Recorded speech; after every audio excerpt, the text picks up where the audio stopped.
te prometo, la primera página del primer periódico en el que entré ponía esto. ¿Ha llegado realmente la Antártida a los 20 grados? Lo prometo, la primera noticia de todas en la primera página que pruebo. ¿Ha llegado la Antártida a los 20 grados? La verdad es que hoy no hace falta que me esfuerce en demostrar que el título que tenemos es relevante. El cambio climático y más generalmente todos los diversos problemas que rodean al medio ambiente están en todas partes. Está en todas partes, incluso en el fútbol. Está en los periódicos, está en YouTube, hay mucho contenido en YouTube. Hace poco tuvimos la cumbre, ¿verdad? La cumbre del clima aquí en Madrid. Tuve la oportunidad de ver una marcha de Extinction Rebellion. El tema está en todas partes, ¿vale? Y yo creo que con razón. Igual sobra decirlo, igual se da por sentado, pero por si acaso lo digo. Yo creo que es un problema real.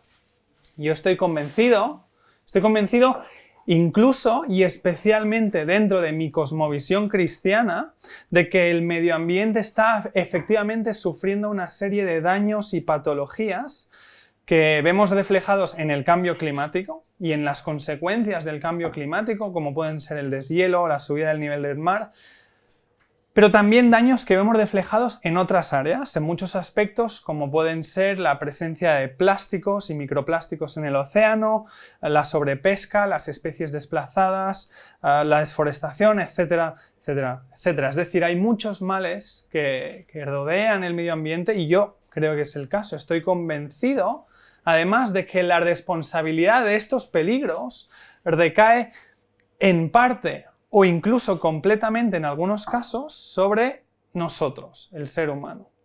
Mira, para mí, mi primer contacto cercano con este tema fue a través de mi carrera. Creo que lo mencioné ayer, yo estudié Ingeniería de la Edificación, lo que antes se llamaba Arquitectura Técnica. Es una carrera que tiene que ver con muchos aspectos de la construcción. Y durante mi carrera yo me especialicé en construcción sostenible. Es decir, cómo construir un edificio de manera que en su uso diario necesite la menor cantidad de energía y por tanto así emite menos emisiones de carbono y por tanto así usa menos energía en sí misma. Esto tiene que ver con los materiales que utilizas, la distribución de las plantas y en cómo aprovechamos, y esta es la parte que a mí más me gusta, ¿vale? Cómo aprovechamos los elementos con los que ya contamos en la construcción, como puede ser la orientación respecto al sol, el viento, el uso de material existente como puede ser la tierra, el agua, etc. Y luego mi proyecto final de grado tenía que ver con la eficiencia energética de las viviendas y ahí es donde descubrí pues, cómo se usa la energía en una vivienda, cómo se usa, dónde se usa bien, dónde se pierde, incluso dónde se malgasta. Así que, como digo, yo estoy convencido de que efectivamente nuestro planeta tiene una serie de peligros y que están causados en parte o principalmente en algunos casos por nuestra manera de vivir insostenible. Hasta aquí no he dicho nada sorprendente, claro que no. Pero hay un detalle importante, porque en un momento dado he dicho que en mi cosmovisión cristiana estoy convencido de que efectivamente estamos causando daño al planeta. La cosa es que cuando yo digo la palabra cristiano, cuando digo que como cristiano me parece mal, a algunos les podría sorprender. Porque no es el cristianismo una de las mentalidades que más daño ha causado sobre este tema.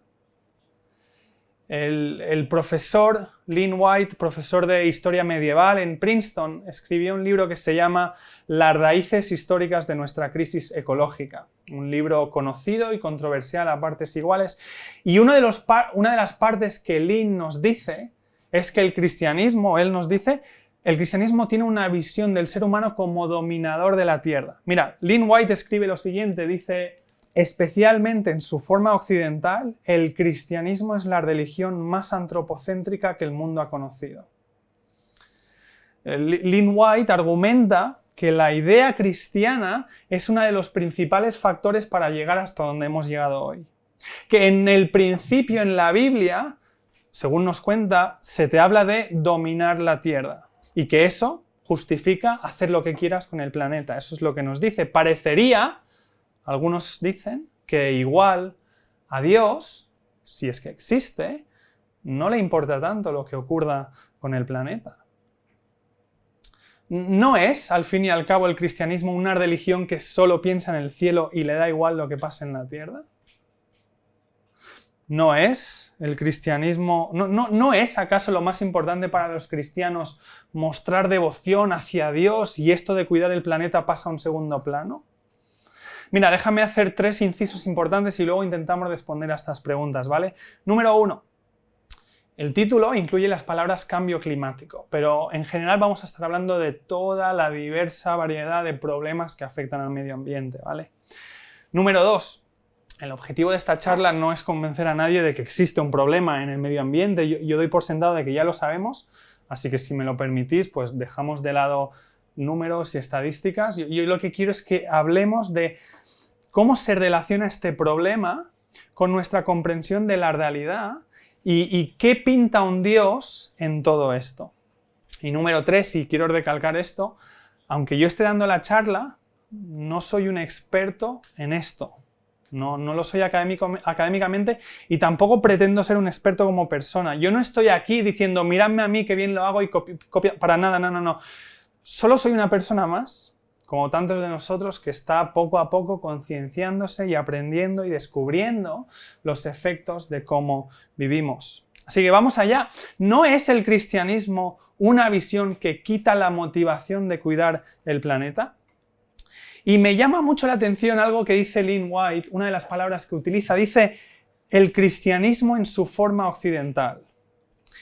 Y eso me lleva a resaltar un aspecto que es muy importante, es un aspecto muy básico, pero que muchas veces pasa desapercibido en nuestra sociedad polarizada. Y es que cuando uno examina una idea, como estamos haciendo esta semana, cuando uno examina una cosmovisión, es importante que estemos examinando la esencia original de esta idea y no necesariamente lo que algunas personas puedan haber hecho en nombre de esta idea. Personas que a lo mejor dicen que representan un movimiento específico, pero que puede que no vayan para nada en línea con lo que el movimiento en realidad representa. Personas equivocadas, despistadas, hipócritas, o que dicen representar algo pero no lo hacen bien, las hay en todos lados, es normal. Hay políticos corruptos, hay personas vegetarianas que luego promueven maquillaje cuya fabricación anima al maltrato animal. Hay community managers de Samsung que tuitean desde su iPhone. Y todos estos ejemplos, ¿vale? Todos estos ejemplos, algunos más serios que otros, todos estos ejemplos no me permiten a mí rechazar completamente lo que ellos dicen de presentar. Bueno, de poder hacerlo, puedo hacerlo, pero no es muy racional. ¿Y qué pasa si me pierdo algo que es bueno por los errores de otra persona? Si quieres examinar una idea o una cosmovisión, tienes que ir a la fuente, a la esencia. Si queremos examinar lo que el cristianismo nos dice sobre el medio ambiente, tenemos que ir a la fuente del cristianismo, a la Biblia y a la persona de Jesús. Y el mensaje resumido desde el principio hasta el final de la Biblia es que Dios crea el universo no como algo que podamos utilizar a nuestra disposición para nuestro beneficio, pero además nos dice que esta creación no es totalmente independiente del ser humano, sino que hay una relación entre el ser humano y el mundo en el que vive. Por ejemplo, en el principio, en la Biblia, y por cierto, yo sé que cuando hablo de la Biblia para algunos de nosotros no va a tener peso inmediatamente. Está bien, claro que sí, yo lo entiendo y no pretendo que tengas que aceptar lo que dice esto sin pensar, para nada. La pregunta de por qué deberíamos fiarnos de la Biblia es otra pregunta distinta, muy válida y que seguro que sale en algún momento de esta semana. Tampoco pretendo que simplemente porque la Biblia nos hable de un Dios tú tengas que aceptar sin pensar que ese Dios existe. Claro que no. Una vez más, la existencia y la amplia evidencia que tenemos para la existencia de Dios es una pregunta distinta. Pero la razón por la que te estoy hablando de lo que dice la Biblia es porque, número 1, quiero demostrarte que un cristiano consecuente debería preocuparse por el planeta. Y número 2, porque al final lo que queremos contarte esta semana, lo que queremos hacer esta semana es contarte que sí, la existencia de Dios es razonable, pero más que eso, es relevante. Tiene algo que aportar a nuestras vidas. Y para ello, parte de ello es comprender la historia cristiana entera, la historia entera que nos cuenta de la realidad y del mundo en el que vivimos. Así que vamos allá, fíjate, mira, en el principio, la Biblia nos habla de que Dios crea el universo y lo ve como algo bueno. Utiliza la palabra varias veces. De hecho, la palabra original en el hebreo, cuando dice bueno, la palabra original tiene una connotación de algo de mucho valor. De mucho valor. La Biblia nos cuenta que cuando Dios crea el universo, todo lo que hay, el planeta Tierra, las montañas, los ríos, la fauna, la flora, las estrellas, las galaxias, los agujeros negros, los electrones, los protones, el código genético, todo lo que hay, lo crea como algo de mucho valor. No es algo que podemos usar mal. Y en esas primeras páginas leemos que hay una relación entre el ser humano y el mundo en el que vive. Y es una relación de administradores. Es verdad que la Biblia en su primera página utiliza las palabras llenad la tierra y sojuzgadla. Pero está claro cuando lees el contexto que eso no significa abusad de ella, quemad bosques, contaminad la atmósfera, cazad, pescad en sobreabundancia. No. Está claro que eso no es lo que significa. Significa administrarla. La Iglesia siempre lo ha entendido así, salvo algunas excepciones lamentables. Significa administrarla, como nos dice el contexto. Mira, es el mismo tipo de instrucción que tú le darías a un jardinero que en vez de dejar que el jardín crezca a lo loco sin hacer nada, lo que tiene que hacer es cuidarlo para que crezca bien y para que crezca lo bueno. De hecho, cuando miras la siguiente página en la Biblia, nos habla de un huerto y dice que Dios puso el ser humano ahí, y cito, dice, para que lo cultivara y lo cuidara. Dios le da un trabajo al ser humano y se trata de cuidar el planeta desde el principio, lo cual no hemos hecho bien. De hecho, lo curioso a medida que avanzas en las páginas de la Biblia es que ves algo muy interesante, y es que parece ser que el florecimiento de la humanidad y el florecimiento de la tierra van de la mano. Y viceversa. La decadencia de la humanidad y la decadencia de la tierra van de la mano. A nosotros, en el siglo XXI, pues claro, nos gusta cuadricularlo todo y que todo quepa en una especie de cajita mental en categorías. Pero la realidad que nos presenta la Biblia no es una realidad mecánica reduccionista, sino que nos presenta que el ser humano es parte de la creación y a la vez está conectado con la creación. La Biblia está llena de imágenes e ilustraciones de la naturaleza adorando a Dios. O de la naturaleza sufriendo las consecuencias del rechazo de Dios por parte del ser humano. Y esto echa por tierra uno de los principios de nuestra mentalidad hiperconsumista del siglo XXI, ese principio que nos dice que el planeta está a nuestra disposición. Esto lo echa por tierra. No podemos pensar que el planeta está a nuestra disposición como si no tuviéramos nada que ver con él, como si nosotros pudiéramos avanzar de verdad a costa de consumir el planeta. No. La Biblia nos presenta la imagen de que somos parte de la creación y que es nuestra responsabilidad y derecho cuidarla. Cuando sigues avanzando en la Biblia, ves que no solo se te habla de esta relación, sino que se nos dice que el universo entero está esperando la redención y la restauración de Dios.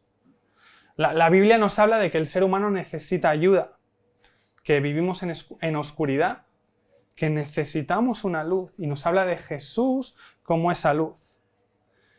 Pero no solo eso. Se nos habla de que el universo entero espera esta restauración. Pablo escribe en una de sus cartas que en Jesús Dios estaba reconciliando consigo mismo todas las cosas. Yo sé que este lenguaje es más espiritual del que estamos acostumbrados, pero creo que se entiende bien.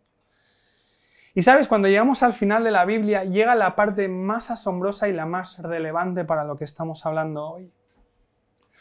La esperanza que nos presenta la Biblia no es estar en las nubes, tocando el arpa, siendo como espíritus etéreos. Eso aparece en Los Simpsons y aparece en anuncios de Filadelfia, pero no aparece en la Biblia. No, el final de la Biblia nos habla de una tierra física, que está siendo restaurada físicamente. Nos habla de ríos, de árboles, de fruta, de animales. Y nos habla del ser humano restaurado, de que toda la creación está físicamente restaurada. En Jesús, Dios se hace parte del mundo, como un escritor que se inserta a sí mismo en su propia obra. Pero te estoy hablando de la realidad. Dios viene de manera física. Y en el apoteosis de su tiempo aquí, Jesús resucita. Este es el tema del jueves, ¿vale? Así que si estás pensando, esto es una locura, no te preocupes, el jueves hablaremos de eso. Jesús resucita con un cuerpo físico, real. Real, pero restaurado. Camina, come, pero a la vez es más de lo que estamos acostumbrados. Es como una especie, es una creación física, como nosotros, pero más real, mejor.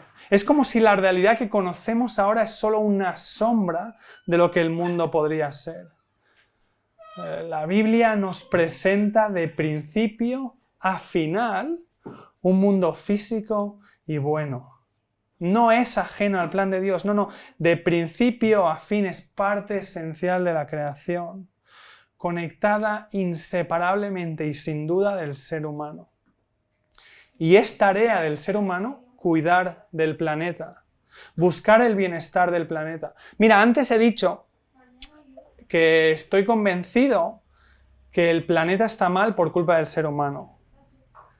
Pero aún así, aunque algunos creyeran lo contrario, yo no creo que la solución se encontraría si el ser humano no existiera. No. No creo que el problema venga directamente por la presencia del ser humano sí o sí, sino que estoy convencido de que el problema viene de una cierta actitud específica del ser humano, una actitud específica.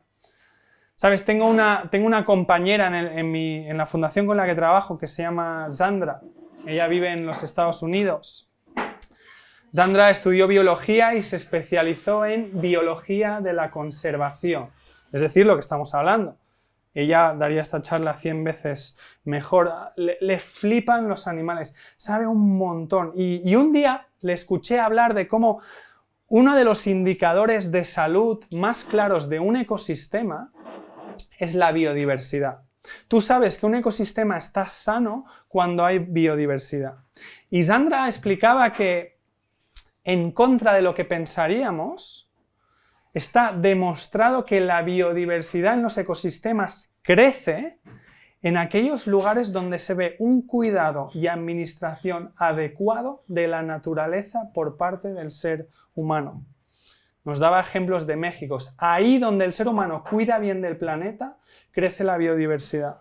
Mira, dice Navgod Sodi, experto en biología de la conservación, en su libro Biología de la conservación para todos, dice así: niveles bajos y medios de perturbación por parte del ser humano, explican en el libro, a menudo aumenta la biodiversidad, comparado con áreas que no han sido perturbadas por el ser humano, porque este contacto a menudo provoca un entorno más dinámico.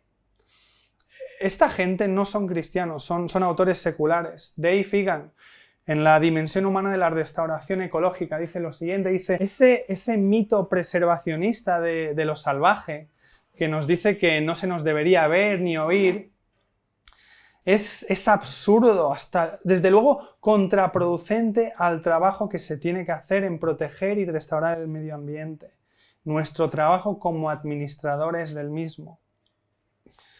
Por esto y por más cosas, mi compañera Sandra, experta en esto, como digo, concluye lo siguiente, dice: parece que la Tierra está físicamente diseñada para ser administrada por el ser humano. Y esto que están observando los académicos del planeta sin ninguna convicción cristiana, esto que están observando va en línea con lo que nos dice la Biblia. Que la tierra es buena y que el ser humano debe formar parte de su florecimiento y no lo contrario como está pasando. ¿Hay cristianos que han cuidado mal el medio ambiente? Pues claro que sí, como mucha gente que no es cristiana. ¿Lo están haciendo porque son cristianos? Sospecho que no. ¿Realmente ser cristiano es una buena razón para no cuidar el medio ambiente? Está claro que no. La Biblia nos anima a cuidar nuestro mundo. Es muy importante que recordemos que el cristianismo no es una expresión cultural. Esto que decía White, el cristianismo en su versión occidental, no existe. Con todo el respeto del mundo, ni Europa ni Estados Unidos representa el cristianismo. No es una expresión cultural, tampoco es una expresión política. No me voy a meter en el tema, pero ningún partido político, ningún lado del espectro político representa al cristianismo. Tenemos que examinar la esencia, las raíces, y las acabamos de ver. Y por eso es justo reconocer que hay muchos cristianos que sí se toman en serio la tarea de cuidar del medio ambiente y lo hacen por sus ideas que fluyen de la Biblia. Hay organizaciones cristianas que están haciendo una labor increíble, una labor que los expertos cristianos suelen definir con tres herdes que se basan en su especialidad, su experiencia, pero también en las ideas que vienen de la Biblia. Son estas tres herdes. La reserva, es decir, preservar ecosistemas. La restauración, renovar ecosistemas que han sido dañados. Y número 3, la reconciliación, es decir, alterar espacios que el ser humano ha dominado para que vuelvan a ser habitables para las especies nativas. Mira, al principio empezábamos con ese comentario de Lynn White, que nos decía que el cristianismo era antropocéntrico. Pero creo que es un comentario que está muy lejos de ser acertado. Mira, el biofísico y profesor Alister McGrath de la Universidad de Oxford, él fue uno de mis profesores, y escribe lo siguiente. Dice, Lynn White tiene toda la razón cuando afirma que el egocentrismo del ser humano está en la raíz de nuestra crisis ecológica. Pero está equivocado cuando afirma que el cristianismo es la religión más antropocéntrica que el mundo ha visto. La religión más antropocéntrica de la historia es el credo secular de Occidente en el siglo XXI, cuyas raíces crecen de la Ilustración del siglo XVIII y cuya creencia principal es que el ser humano es el centro alrededor del cual orbitan todas las ideas y valores. Es decir, que la actitud que nos hace abusar del planeta no viene de la Biblia, de ninguna manera, sino que parece ser una actitud que está enraizada en la idea moderna de que todo tiene que servirnos a nosotros. Algo que vemos reflejado en nuestro consumismo extremo y cada vez más inmediato. Alister McGrath continúa hablando y dice lo siguiente, lo contrasta con el cristianismo, dice así: el cristianismo sencillamente es una invitación a ver la naturaleza de una forma nueva. No simplemente mirarla, sino contemplarla, apreciarla por lo que es y actuar acordemente. Se trata de deshacernos de malentendidos ilusos, como la idea de que la naturaleza es una entidad autónoma con la que podemos hacer lo que queramos. Las implicaciones éticas de esta idea son obvias, pero este no es nuestro mundo sobre el cual somos soberanos, es de Dios, y nosotros estamos para administrarlo, llamados a cuidar este planeta como algo que se nos ha dejado en confianza. La Biblia apunta a nuestra responsabilidad de cuidar el planeta. El cristianismo no te quita la motivación de hacerlo. Pero me gustaría ir un poco más allá en los minutos que me quedan, porque no solo quiero contarte que el cristianismo no es una mala motivación para cuidar del planeta, sino que me atrevo a afirmar que es la mejor motivación para cuidar del planeta. La mejor explicación de por qué deberíamos cuidar el medio ambiente, porque nos da la motivación y el fundamento adecuados, y porque nos da, como vimos ayer, algo que anhelamos, un significado, un propósito, algo más grande que nosotros. Mira, se han hecho estudios para ver qué motiva a la gente a colaborar con el medio ambiente si es que lo hacen.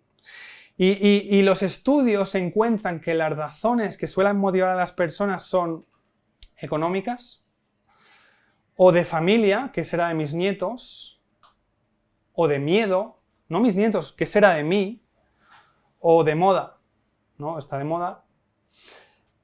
Y no estoy diciendo que estas razones sean todas terribles, no estoy diciendo eso, ¿vale? Pero el problema es que todas estas motivaciones que estos estudios nos cuentan, al final siguen revoloteando alrededor de mí. Al final se trata de mí. Me preocupo por mi bolsillo, o por mis familiares, o por mi futuro, o por mi imagen, y qué dirán de mí. Yo sé que hay mucha gente que no está motivada por esto, claro que sí. Hay gente que tiene un interés genuino.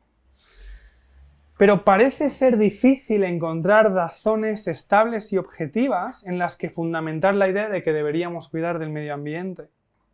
Si quitas a Dios y si quitas también la idea de una moral objetiva que traspase fronteras, que traspase épocas. Es decir, está muy bien que tú digas o que yo diga que queremos cuidar del planeta. Pero si no hay algo objetivo, no podemos generalizar, no podemos esperar que los demás vivan igual, es algo simplemente subjetivo, es un cuento que nos contamos para vivir de una cierta manera. Al final, si no hay un Dios y el universo que observamos es simplemente un accidente como vimos ayer, ¿por qué deberíamos valorarlo? O mejor aún, ¿por qué deberíamos quejarnos si los demás no lo hacen, si es solo un cuento que me cuento a mí mismo? Las otras religiones no nos ayudan. Muchas ni siquiera hablan del tema. Hay religiones que hablan de un mundo que no se parece en nada al mundo en el que vivimos. Las religiones panteístas que nos dicen que todo es Dios, no nos ayudan porque nos están diciendo que todo lo que ocurre es parte de Dios y que el sufrimiento es una ilusión, es maya, nos dicen. Sin Dios es difícil explicar por qué deberíamos dar un valor intrínseco objetivo en el mundo que nos rodea. Un valor que no dependa de tu personalidad o de la utilidad que encontremos a las cosas.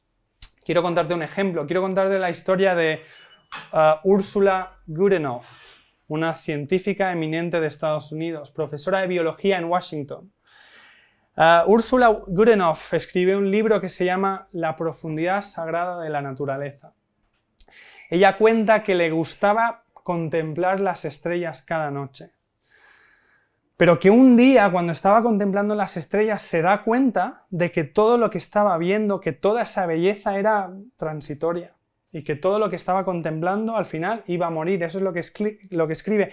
Y dice lo siguiente, dice: la noche estrellada de golpe se arruinó.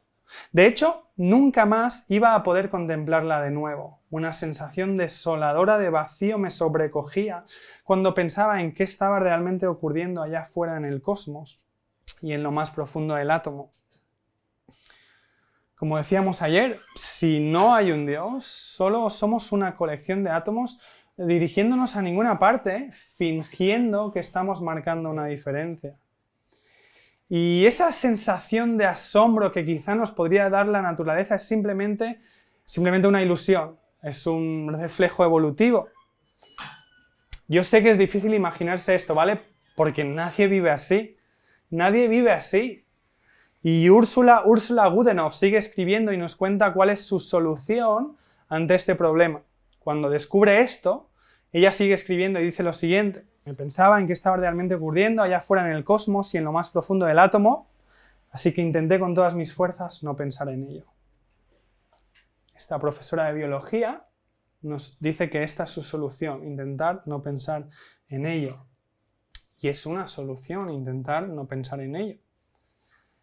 Pero en mi, admito, corta experiencia, no funciona durante mucho tiempo. No solo mi experiencia, es la de muchas personas que se dan cuenta de que sin Dios es difícil encontrarle un sentido último a la vida. Esto es lo que vimos ayer. Y para lo que estamos hablando hoy, un valor estable y real para el mundo que nos rodea.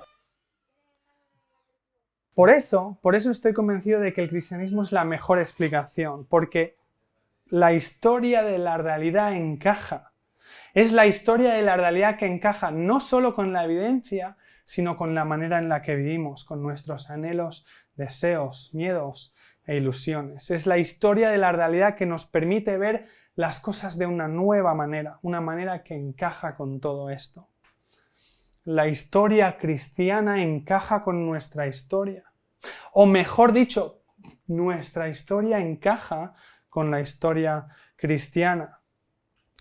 Y cuando vemos la realidad de una nueva manera, eso afecta a cómo vivimos. Mira, quiero contarte una historia real. Te prometo que es una historia real, ¿vale? Esto ocurrió en la escuela de Camford, en Reino Unido. Antes de que esto fuera una escuela, fue una mansión que pertenecía a Sir Austen Henry Layard. Era un experto en la cultura de Asiria. Esta persona era muy conocida por ser muy excéntrica, ¿vale? Era un experto en Asiria, pero era muy excéntrico. Murió sin hijos y por eso su mansión se convirtió en una escuela, se convirtió en un colegio. La mansión y todo lo que había en la mansión se convirtió en un colegio. Todo lo que había, incluyendo un trozo de piedra. Había un trozo de piedra en la mansión de unos 60 por 90 centímetros, un trozo de piedra muy pesado. Nadie sabía qué hacer con él. Todo el mundo pensó que este trozo de piedra enorme era una copia de yeso de algo que él había visto en sus expediciones. Era un trozo de piedra, no tiene ninguna utilidad. En los últimos años de la escuela, lo que hacían con este trozo de piedra, imagínatelo, ¿vale? Algo así, era que lo servían como base para servir pizzas. Te lo prometo, historia real, y seguro que ya veis hacia dónde va. Los usaban para servir pizzas. Pero en 1992 viene un académico de Estados Unidos, experto en Asiria, ve este trozo de piedra y dice, esto es real. Esto es un trozo real del panel de la sala del trono del rey asirio Usanasirpal II, que vivió entre los años 883 y 859 a.C. Esto es un trozo de la pared de la sala del trono de un rey asirio. Claro, fíjate, esta gente durante tantos años habían visto un trozo de piedra y en su visión no tiene ninguna utilidad, entonces, bueno, pues lo usamos para servir pizza. Pero ahora lo ven de otra manera, ¿no? Veían lo mismo, pero de otra manera. Dime, ¿este trozo de piedra había cambiado en alguna manera? ¿Había cambiado su composición? ¿Había cambiado sus medidas? ¿Había cambiado de alguna manera? No, no había cambiado de ninguna manera. Lo único que había cambiado es cómo veían ese objeto. Lo único que cambió fue la visión de ese objeto. Y la forma en la que tú ves las cosas determina cuánto las valoras. Ellos usaban esto para servir pizzas. En 1994 se vendió por 11 millones de dólares. Es una historia real. Y probablemente ya veis hacia dónde van los tiros. En la realidad, el valor de las cosas no viene determinado por su composición física. Y tampoco viene determinado de forma utilitarista. Hay cosas que tienen un valor incalculablemente mayor que lo que simplemente podemos determinar observándolas empíricamente. Un valor mucho mayor del uso que le podamos dar. El valor de las cosas tiene que ver con la historia que las rodea y nuestra comprensión de ellas. Piensa, por ejemplo, en dos pares de zapatos. Dos pares de zapatos que parecen iguales, tienen un material muy parecido, tienen un tamaño muy parecido, tienen un estilo muy parecido, pero uno de ellos cuesta 20 euros y uno de ellos cuesta 800 euros. Solo por curiosidad, ¿vale? Levanta la mano si piensas que el par, sé que en una de las dos solo hay una, ¿vale? Pero levanta la mano si piensas que el par de zapatos que cuesta 800 euros es el de la izquierda. Y ahora levanta la mano si piensas que el par de zapatos que cuesta 800 euros es el de la derecha. ¿Estáis siendo correcto? El par de zapatos que cuesta 800 euros es el de la derecha. ¿Cuál es la diferencia entre estos zapatos? La diferencia que explica el precio es ¿quién los ha hecho? ¿Quién es el autor del par de zapatos? Es la única explicación de por qué uno cuesta 20 euros y el otro cuesta 800 euros. No es el material, no es el tamaño, no es la composición, no es el color. La única explicación de por qué hay tanta diferencia es quién los ha hecho, quién es el autor de este par de zapatos. ¿Cuánto vale nuestro mundo? ¿Quién es el autor de nuestro mundo? Según la cosmovisión atea, la suerte, el tiempo, el azar. No lo digo yo. Richard Dawkins lo llama indiferencia ciega y sin afecto. Dime, ¿cuánto vale el producto del azar? Pero en la Biblia se nos presenta a un Dios intencional y personal que crea el mundo como algo hermoso, como algo bueno, como algo con valor, que tiene un valor intrínseco que no depende de quién tú eres y que por eso tiene sentido cuidarlo y que por eso podemos esperar que los demás también lo hagan. No solo porque tiene valor, sino porque es un Dios personal, es un Dios a quien podemos conocer y que nos involucra. Es el mayor propósito que te puedes imaginar, conocer y ser conocido por el Dios que creó el universo. El cristianismo me ofrece una nueva visión de la realidad, una visión que está anclada en la verdad, si no, no me sirve de nada. Una visión que me habla del valor del mundo y de nuestro emocionante papel en el mundo. Dios cuenta con nosotros. Ayer os conté que tengo un niño de 1 año que se llama Lucas.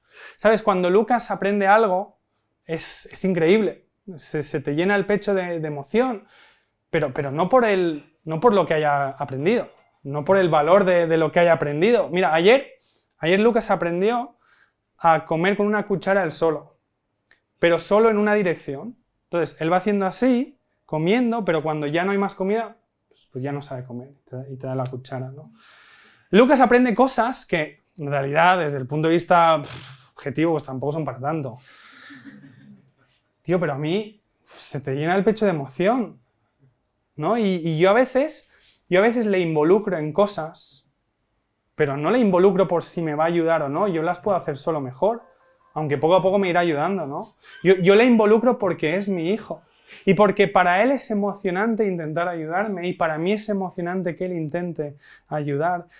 El valor de las cosas no siempre se mide en tiempo ni en peso.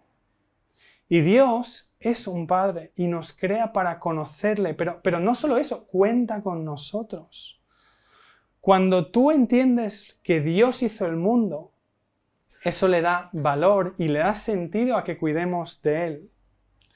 Si yo alquilo un coche durante 4 días, pues no tengo ninguna motivación en tratarlo bien porque no conozco al dueño y no me importa lo que le pase al coche 3 semanas después de que yo lo use porque no tengo ninguna relación.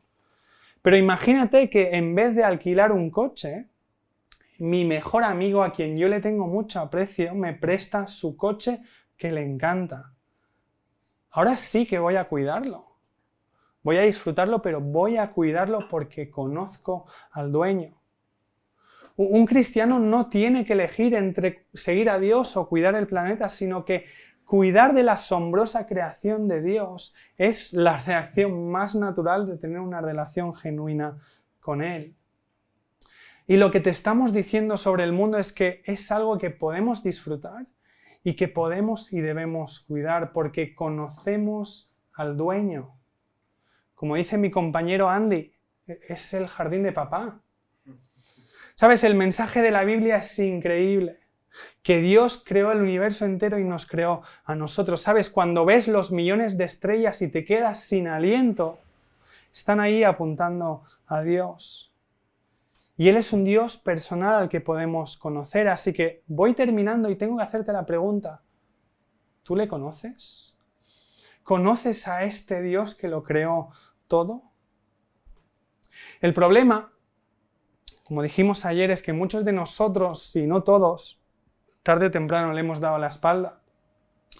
Le hemos rechazado a Él, lo cual ya en sí es un problema porque estamos hechos para una relación con lo trascendente, con Dios, y cuando no la tenemos nos falta algo. Pero además de eso, nuestro afán egocentrista hace que nos pongamos en el centro. y no tenemos una buena motivación para cambiar eso. Dave Buchles dice en su libro Sabios con el planeta, dice: apenas se han producido cambios en los estilos de vida de la gente, porque más que nada lo que urge es una profunda transformación del corazón. Pero cuando conoces a Dios personalmente, todo cambia. Encuentras la mayor motivación para cuidar del planeta. Y además es una motivación que te permite liberar, que te permite disfrutar del planeta. Te libera para que disfrutes del planeta. Conocer a Dios es el mayor propósito que paradójicamente te da la libertad de disfrutar de todo lo demás. Y todo esto es posible porque, como leía antes de Pablo, dice: en Jesús Dios estaba reconciliando consigo todas las cosas. Esto es lo que os estamos contando estos días. En otra ocasión Pablo lo dice con estas palabras, dice que en Jesús Dios estaba reconciliando al mundo consigo mismo. Lo explicamos ayer, lo hemos explicado este mediodía y vamos a seguir haciéndolo cada día, que en Jesús Dios paga el precio de nuestro rechazo, de todo el daño que hemos hecho a nosotros mismos, a la gente que nos rodea, pero además, como estamos viendo hoy, todo el daño que le hemos hecho al planeta. Jesús paga por todo eso y te invita a conocerle personalmente, a seguirle. Y te prometo que cuando tu vida encuentra lugar en la historia de Dios, de golpe tu historia encaja en una historia mucho más grande. Como decía ayer, tu vida no se vuelve más pequeña, todo lo contrario, se vuelve más grande, más profunda, más real. Déjame terminar invitándote. Sé que he ido muy deprisa en esta última parte, pero es porque ya lo hemos explicado varias veces.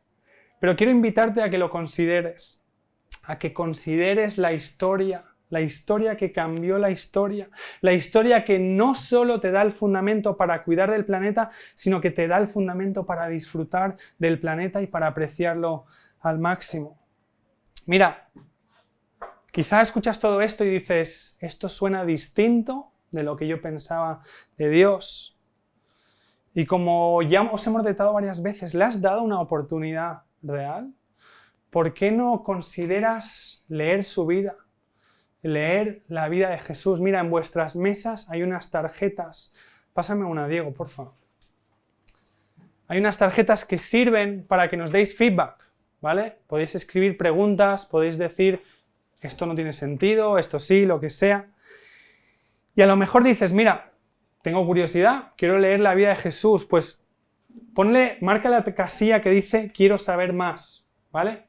Déjanos tu contacto, alguien se pondrá en contigo. Puedes leer la vida de Jesús por ti mismo o con uno de nosotros tomando un café o incluso como parte del grupo de GBU aquí.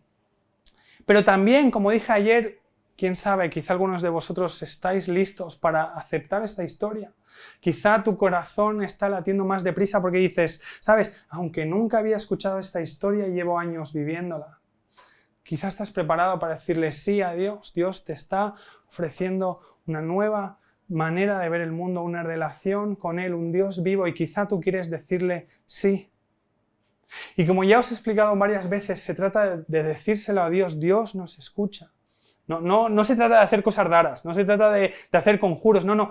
En tu corazón, con tus palabras, díselo a Dios. Yo tuve que decírselo a Dios por primera vez en una ocasión, tuve que decirle: Dios, quiero conocerte. Y de hecho, si no te importa, voy a terminar hablando con Dios. Voy a decirle las mismas cosas que le dije una vez por primera vez. Sabes, incluso quiero invitarte a que si alguno de vosotros quiere decírselo a Dios, puedes usar este momento. O incluso puedes repetir mis palabras. Así que permíteme terminar hablando con Dios, y si quieres, siéntete libre de hacer estas palabras tuyas. Dios, gracias porque no eres un Dios lejano. Eres un Dios que cuenta con nosotros. En Jesús tú viniste a rescatarnos, a reconciliar todas las cosas contigo. Yo te he dado la espalda durante muchos años. He hecho daño a las personas que más quería, a mí mismo y al planeta. Te pido perdón por intentar vivir en mis propias fuerzas. y hoy quiero aceptar esta oferta, yo te digo que sí. Quiero volver a casa, quiero empezar una relación contigo y vivir la historia más grande que hay. Quiero que mi historia sea parte de tu historia. Así que gracias, Jesús. Amén.